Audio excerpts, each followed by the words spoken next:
Hello বন্ধুরা, আমি কিন্তু চলে আসলাম পাবনা ইছামতি নদীর নতুন ব্রিজ সংলগ্ন নতুন ভিডিও নিয়ে। আর ভিডিওটি অবশ্যই বেশি বেশি করে শেয়ার করবেন আর আমার চ্যানেলটি সাবস্ক্রাইব করবেন।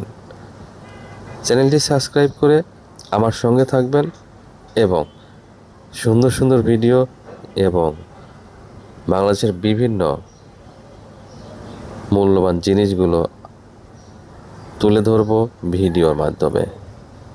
তেমনি আজকে দেখতে পাচ্ছেন পাবনার ইছামতির অবস্থা একেবারেই লাজুক। ভারী বৃষ্টিপাতেও ইছামতিতে এখন আর পানি জমে না, ইছামতি নদীতে স্রোত আসে না, ইছামতি নদীতে এখন আর নৌকা চলে না। তাহলে কি হলো ইছামতির? এই ইছামতি কি আদৌ খনন হবে? জানতে চায় বাংলাদেশের মানুষ।